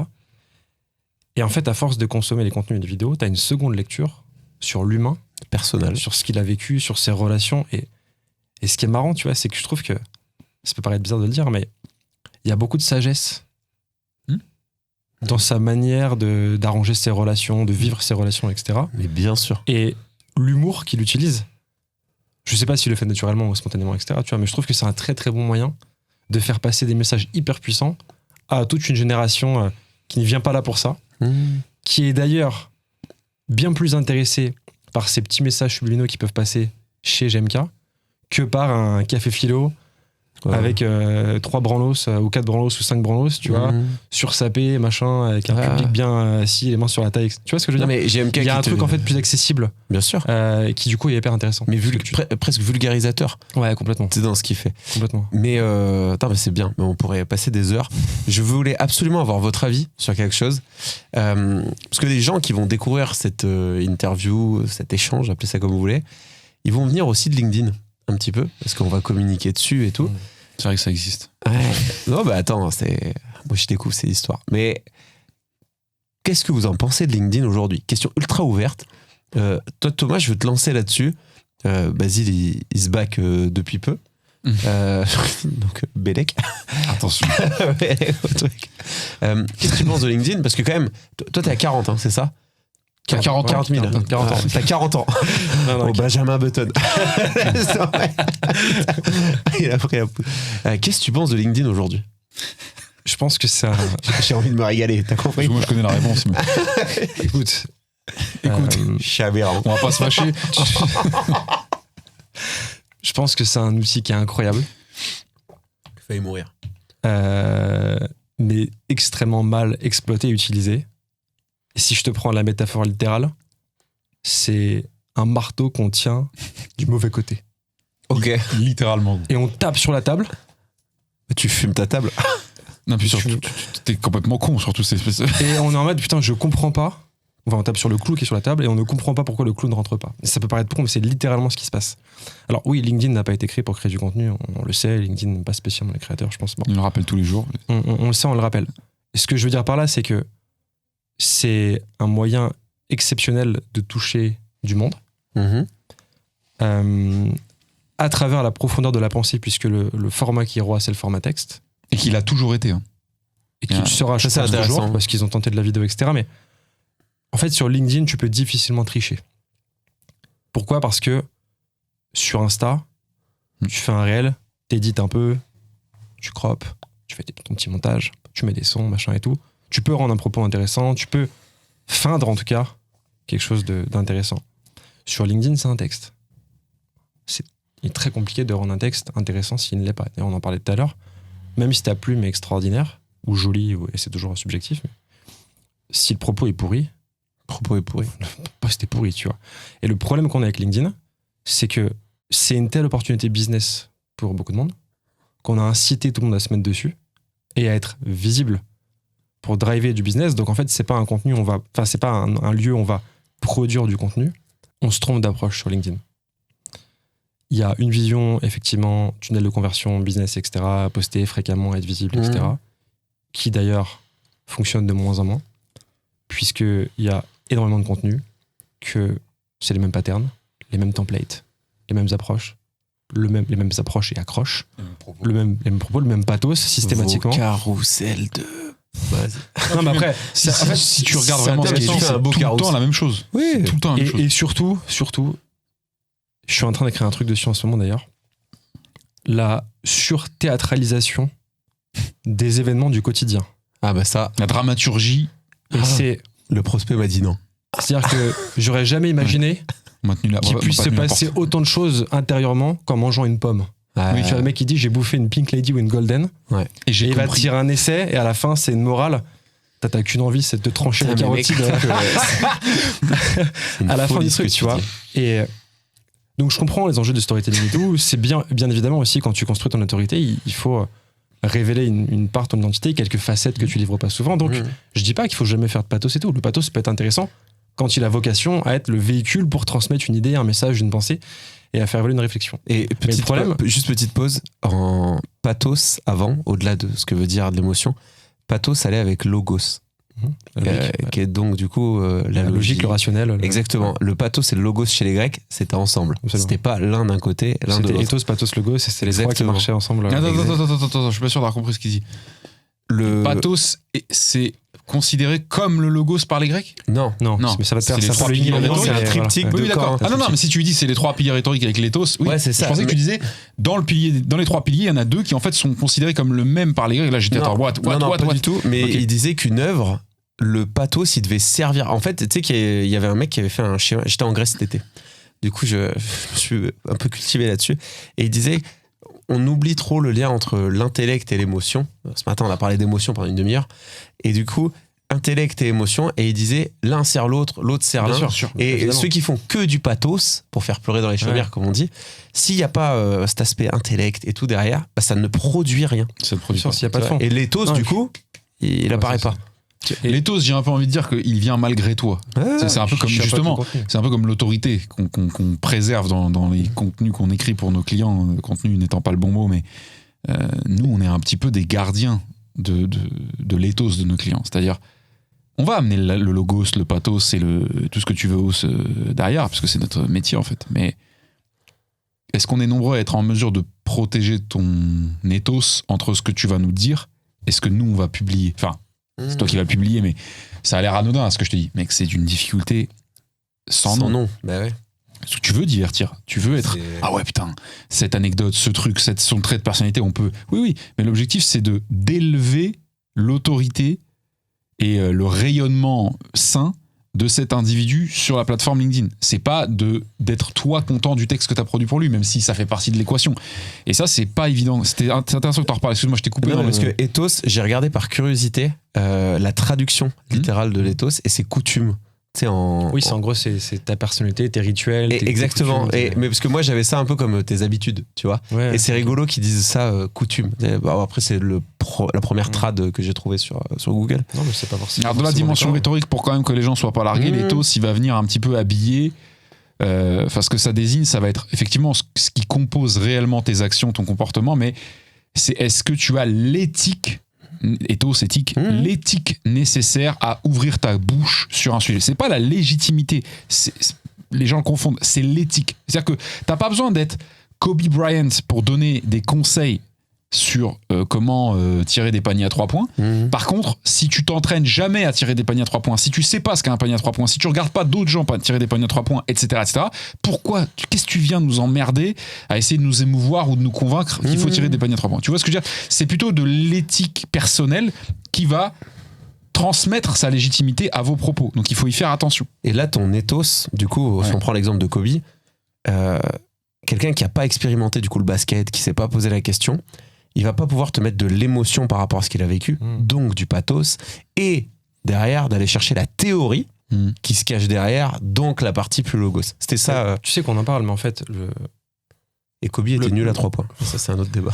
le problème, c'est pas de remettre en cause le pathos, c'est de critiquer le pathos. C'est de critiquer l'intention Oui, c'est ça. derrière l'utilisation du pathos. En fait, utiliser des mécanismes émotionnels, te livrer, etc., et affiner ta plume dans ce sens-là, c'est super intéressant quand l'intention est définie et que l'intention n'est pas d'accumuler likes, commentaires, publications, applaudissements, larmes, ce que tu veux. Tu le vis comment ça? Enfin, vous le vivez comment, vous, LinkedIn? je demande aux créateurs, je sais pas comment on dit. Tu sais, vous le vivez comment là, les likes, les trucs, les machins. On va pas faire des métaphores universelles, ce que tu veux, mais LinkedIn, ça marche comme le reste du monde. Ouais, bien sûr. C'est-à-dire, il y a un système autoritaire, c'est-à-dire un système qui détient le pouvoir absolu. Demain, j'aime pas Jed, plus de compte. Il n'y a pas de non. S'ils veulent te sauter, ils te sautent instant. Je suis bien placé pour le savoir. Ce système, ce leader invisible autoritaire, on peut lui monter la tête. On a des amis qui ont pris des cabales de signalement organisées par des ennemis intellectuels sur la plateforme. C'est-à-dire LinkedIn, c'est Game of Thrones, qui se sont fait ban leur compte parce que des dizaines de petits trous du cul qui ne connaissent pas l'individu, qui ne connaissent pas son travail, ont été instrumentalisés par une autre personne à qui ils portaient préjudice d'un point de vue business. Voilà, c'est du sabotage, de cabale, etc. Ça, c'est pour bien définir que LinkedIn, c'est pas du tout une démocratie, les gars. C'est ok. Tant que le nombre de pirates, de rebelles, de vrais pirates, qui ne peuvent exister que parce qu'il y a une raison. Ok. S'il y a des rebelles et des pirates, c'est pas parce que les mecs ont envie d'être originaux. C'est parce qu'il y a une raison que certains des individus se révoltent, répondent à ce qui se passe. C'est pareil dans le reste du monde. Et donc, tant que les pirates et les rebelles ne sont pas majoritaires, la tendance ira dans le sens de l'incentive, dans le sens de l'objectif, de la carotte. Et qui met la carotte en place ? C'est pas les pirates, c'est pas les golemons ou les moutons, c'est le système. Donc, il faut juste regarder quelle est la tendance. Et il faut comprendre que cette tendance n'est pas le produit d'une réflexion de masse, le produit d'un plan fomenté par des pirates, c'est simplement le sens de la tendance donnée par le système. Donc si tout le monde se met à ouin-ouin dans les posts, parce que ce terme est arrivé avec LinkedIn, que vous vous rendiez compte à quel point LinkedIn, c'est pas que la plateforme B2B chelou que ton oncle utilise pour recruter. Il y a 1,3 milliard ou 1,2 milliard début 2025 d'utilisateurs mondiaux sur LinkedIn. 1,3 milliard. Sérieux ? Ben oui, derrière LinkedIn, c'est Microsoft, la famille, ok ? C'est pas, tu vois, on n'est pas à Saint-Ouen-l'Aumône avec une start-up ok. J'aime bien le nom Saint-Ouen-l'Aumône. Deux fois Saint-Ouen-l'Aumône. Tu sais, c'était les époques des vlogs de 7 Gecko et tout machin, Saint-Ouen-l'Aumône avec 5G, 25G. Et on continue. Allez, mon Barlou. Si tout le monde se met à chouiner, à montrer la vulnérabilité factice, à solliciter les larmes, à solliciter l'empathie, c'est pour une seule raison, c'est que c'est la seule chose à un moment que la plateforme rémunérait d'un point de vue performance d'audience. Tu faisais un post où tu amenais la formule du vaccin contre la connerie, littéralement prouvé par l'OMS, alors je sais pas qui l'a, mais tu faisais un post dessus, il faisait 26 likes, riche. Les 26, t'avais ta tante, ta mère, ton frère, et 23 médecins qui font le même métier que toi, donc aucun intérêt, puisqu'ils sont déjà au courant, en fait, tu vois. Et tu fais un post pour dire, ce matin, en allant chercher ma fille à l'école, un parent d'élève ne m'a pas tenu la porte de l'établissement quand j'en suis sorti. Cette situation qui aurait pu me provoquer une haine, me menant à mener une exaction, machin, m'a fait réaliser que et ouin et machin et j'ai perdu, j'ai dû. Il y a des mecs, on le dit toujours, qui se photographient en pleurant parce qu'ils ont dû virer des salariés et pour montrer que ce sont pas des monstres. Bref, ce truc-là n'est pas arrivé par hasard. Il est arrivé parce qu'on l'a peut-être pas encouragé volontairement, mais on l'a rétribué, on l'a validé par l'incentive. Si demain LinkedIn a besoin de plus de penseurs, de plus d'intelligence, de plus de réflexion et de profondeur sur sa plateforme, elle n'a qu'une chose à faire. Rémunérer ce comportement.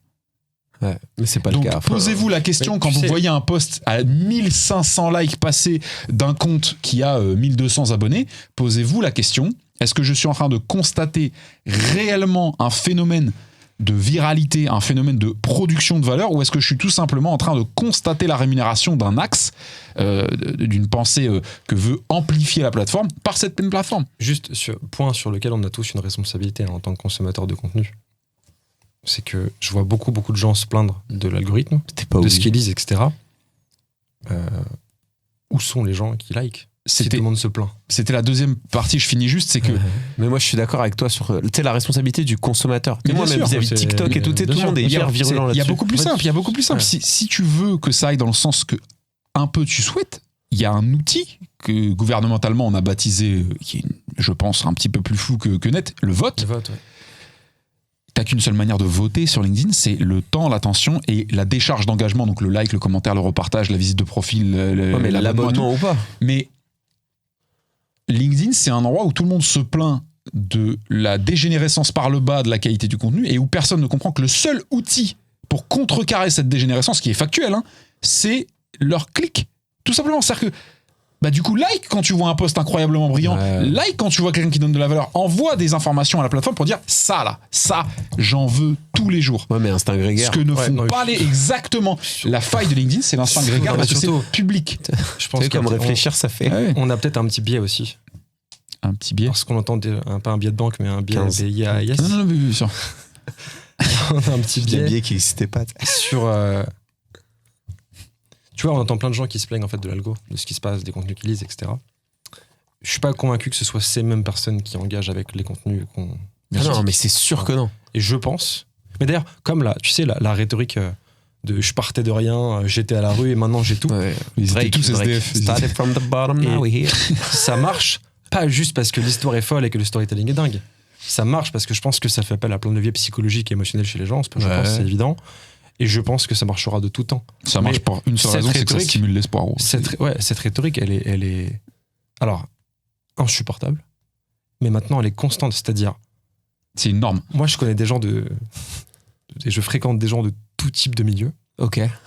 Même les gens qui ont été favorisés de par leur éducation, leur contexte social, l'accès à la connaissance, l'accès à l'information, l'accès aux ressources financières, tout ce que tu veux, ils se créent des histoires qui sont pas forcément fausses, mais ils partent d'un élément qui a été un peu complexe. Ouais, mais ils ont un background. Gros. Une fois, ils sont tombés en panne sur la route.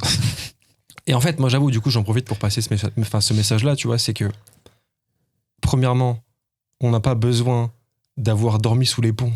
Non. Pour avoir des choses à raconter et surtout pour justifier d'un succès fulgurant ou pas fulgurant, mais on n'a pas besoin de cette rhétorique-là. Et surtout, parce que tu sais, c'est un peu la rhétorique de soit c'est je partais de rien, soit c'est j'ai échoué pendant 20 ans, j'étais une lavette, mais par ma résilience incroyable, etc. Et surtout, ce que j'allais dire, on n'a pas besoin de poser une justification sur chacun de ces échecs. Chaque échec, tu sais, on dit c'était pas un échec, c'est une étape, c'est une marche, etc.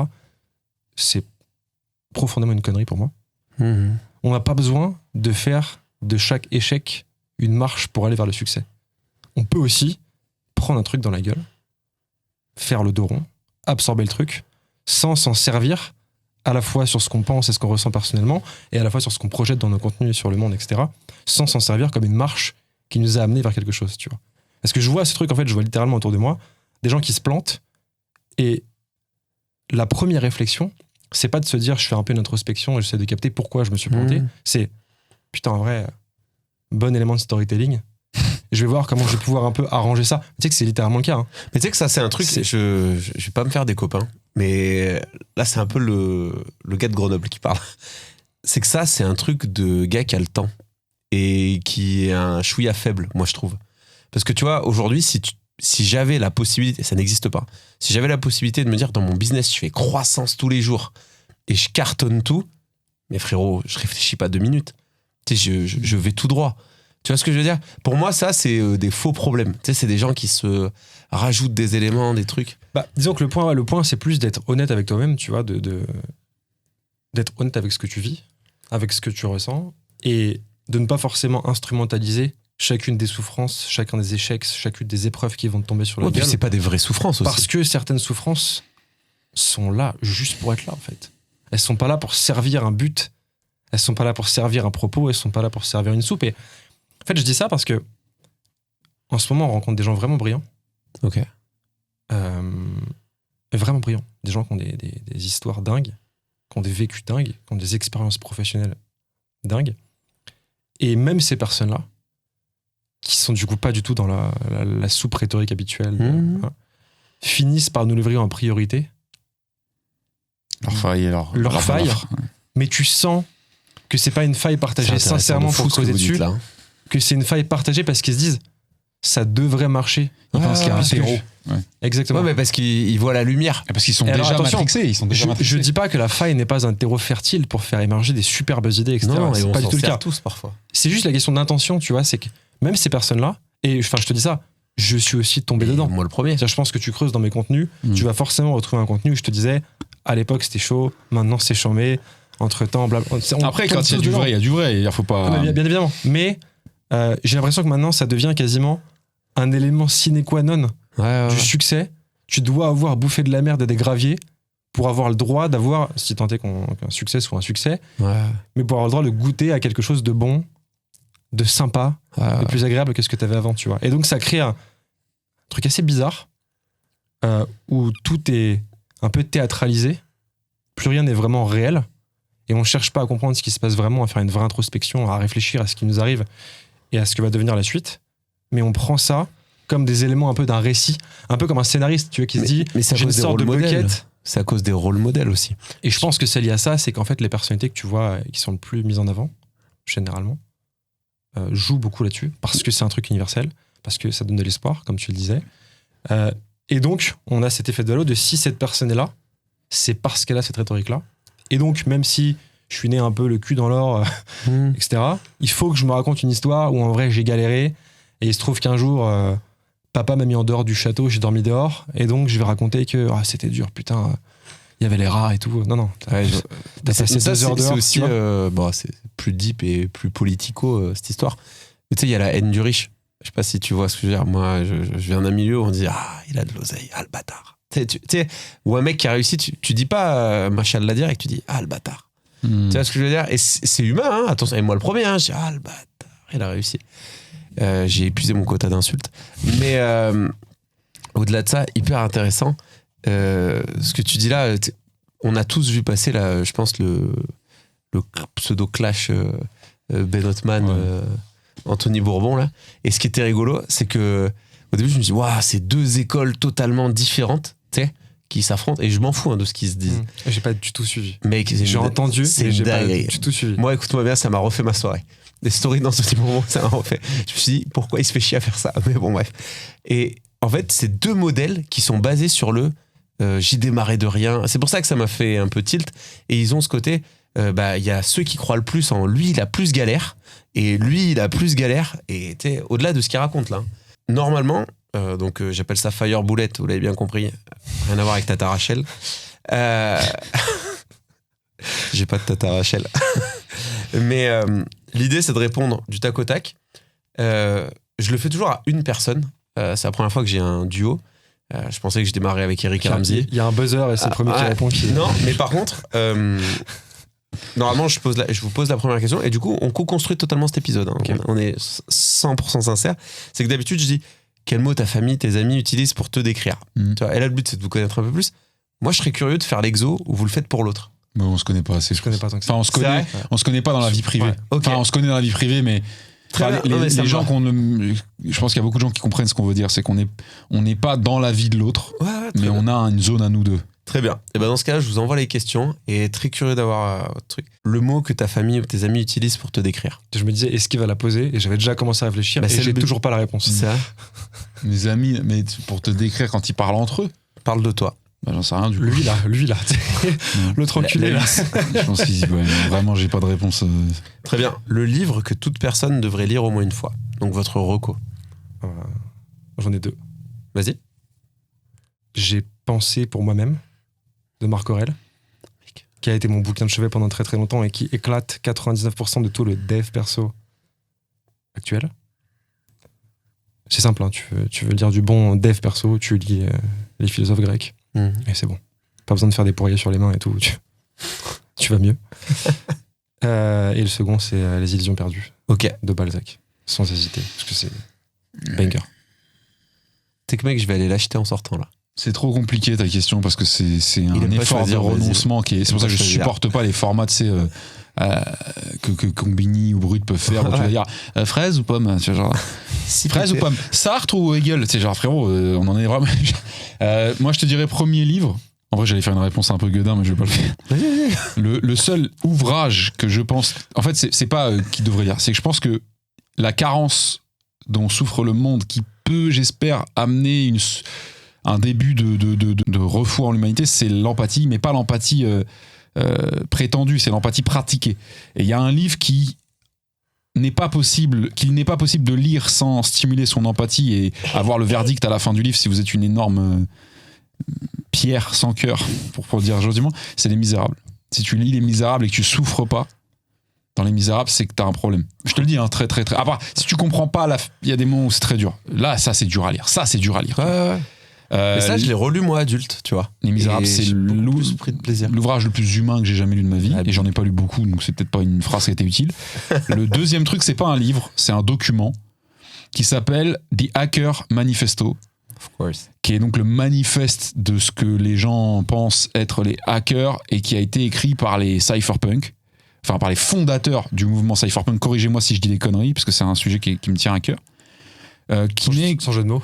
Qui n'est qu'une formalisation de comment les hackers, mais les hackers c'est pas un métier, c'est une posture, perçoivent le monde sans négocier leur liberté. Ok, c'est important, la liberté. Pas la liberté de rentrer à 16h15 plutôt qu'à 16h. C'est la liberté totale et décidée. Je décide ce sur quoi j'ai besoin de liberté ou pas. Allez lire ce truc-là, c'est pas un livre, hein, c'est pas un ouvrage littéraire qui va vous enrichir, c'est juste un truc qui va peut-être déclencher des choses dans votre tête que rien dans votre vie conforme ne déclenchera. Et tu sais que j'ai dû lire ce livre parce que je vendais de la cybersécurité, moi. Et quand je suis arrivé, j'avais un directeur commercial qui était un ancien militaire. Et il appelait les noms de nos réunions par des noms célèbres. Des noms d'œuvres, ouais. Et en fait, tout le monde avait peur de ce mec. Genre, premier degré. Tu sais, il était capable de... Tu faisais un pitch qui était trop long. Bam, il tapait. Non, il disait, reste en gainage le temps que l'autre il fasse son pitch. Tu sais, pour que le gars comprenne que c'est trop long. Il tapait pas, mais c'était quand même des services corporels. Et un jour, il y a réunion, je te jure, j'ai déjà eu la réunion Marc Aurèle. J'ai déjà eu... comment il s'appelle dans Gladiator, le fils. Ah là là, c'est terrible de... Lucius. On a eu la réunion. Lucius Malfoy. Non, je le regarde en ce moment, rien à voir. Je le regarde. Et tu vois, il donnait ces trucs-là et il disait à chaque phrase, je sentais l'inspiration Marc Aurèle, je sentais ces trucs-là. J'ai perdu mon point, je suis un fou. Tu parlais du cybersécurité, hacker manifesto. Et en fait, ce mec-là, il me disait, Jed, tu veux vendre de la cybersécurité ? Ouais. T'es pas ingénieur ? Non. Donc tu seras jamais meilleur que tes ingés pour en parler. Ok. Lis-moi ce bouquin. Ouais. Et il me disait, lis-moi ce bouquin et tu comprends en fait les libertés fondamentales, ce qui touche à ce qu'on a le droit de toucher, pas de toucher. Et dans l'environnement Internet. Ouais. Je vais essayer d'aller plus vite. Le sportif qui vous inspire le plus. Et on développe pas, messieurs. C'est l'exercice. Ah, on développe pas ? Eh non. Bah ça a peu d'intérêt du coup. Mais... Ah bah vas-y. Non mais on prend le temps, vas-y. Tant que Lockman ne nous vire pas, on a le temps. Moi j'allais répondre pour laisser peut-être un peu de temps à Thomas. Je n'ai pas le gène... je suis pas fan des gens, j'arrive pas à être fan des gens. Je comprends qu'il y a des gens pour qui c'est fort. Moi, j'ai pas ce truc-là avec l'individu. Surtout pas quand c'est des célébrités. C'est le pire de tout. Par contre, je vais citer Beto Ramos, qui est mon premier maître de JJB, qui m'inspire parce qu'il est, par ce qu'il est, parce qu'il a récemment monté, j'en parlais avec Thomas, jusqu'au titre de champion d'Europe, un jeune qui s'appelle Mogodin Akaimov et qu'on salue, qui est le futur du grappling français, je le dis très clairement. Il l'a monté à un niveau avec une maîtrise et une rapidité qui déconcerte absolument tout le monde. Okay, je ne vais pas donner plus de détails, allez voir. Mais ce qui est fou, c'est que le même jour, la même année, le même mois, la même compétition où il a réussi à emmener Mogodin Akaimov à être champion d'Europe titré à son âge qui est extrêmement faible dans une catégorie qui est extrêmement dangereuse, la même année, le même jour, il a lui-même pris le titre, l'or au championnat d'Europe de la même discipline dans sa catégorie et son âge. Ce qui est pour moi, à l'âge qu'a Beto, qui a dépassé la 40aine d'années, pour rester poli, c'est pas de beaucoup, c'est phénoménal parce que... Brésilien en pleine forme. Je pense que tous les leaders, tous les coachs, tous les formateurs rêveraient de vivre ça, d'être tellement cohérent dans l'accompagnement et dans ce qu'on transmet qu'on est capable de l'exprimer au plus haut niveau soi-même. Et donc c'est ça qui m'inspire au-delà de tout ce qu'apporte le jiu-jitsu brésilien et le sol aux athlètes. Voilà. Beto Ramos, qu'on salue. Big up à lui. Ouais. Pour toi. Bah, je vais équilibrer, du coup, on va faire une moyenne de temps de parole qui est honnête, puisqu'en fait, j'ai pas de réponse. Pour une raison très simple. Franck Leboeuf. Non, mais pour une raison très simple. Tu sais que j'ai des vannes sur le... Non, arrête, il est trop cool. Il fait de la pub pour Aramis Soto ou je sais pas quoi. Excuse-nous. Non, une raison très simple, c'est que ce que j'admire dans les sportifs, c'est jamais les postures publiques, c'est jamais les personnages publics. C'est ce que tu vois pas. Et ce qu'on connaît des sportifs que je pourrais être amené à citer maintenant, c'est justement leur posture publique, ce qui est travaillé, ce qui est marketé, etc. Okay. Or, c'est pas du tout ce qui m'intéresse. Hyper intéressant. Donc, je vais répondre à ta question sans y répondre, mais c'est ma réponse la plus franche. C'est ce que je suis. J'ai une deuxième réponse, c'est Demetrius Johnson. Merci. Vous vous démerderez. Merci, mais frérot. Demetrius Johnson. J'attendais un petit truc comme ça. Tu sais que j'avais envie que tu me dises un truc. Non, mais comme ça. j'ai pas pensé comme ça, mais vas-y, excuse-moi. Pour un peu mieux vous connaître peut-être, mais le moment à partir duquel, dans votre vie, dans votre business, vous dites ce que vous voulez, vous vous êtes dit, là j'ai grandi, je suis un adulte. C'est peut-être pas arrivé, hein, mais je vous le souhaite quand même. Là, quand t'as eu ton 3e enfant, C'est lui qui me rend déjà, il découvre des trucs. Moi, j'ai une réponse qui va parler à beaucoup de gens et qui laissera un peu d'oxygène à Thomas et qui, heureusement pour lui, ne pouvait de toute façon pas avoir la même réponse, donc il n'y aura pas de risque de redondance.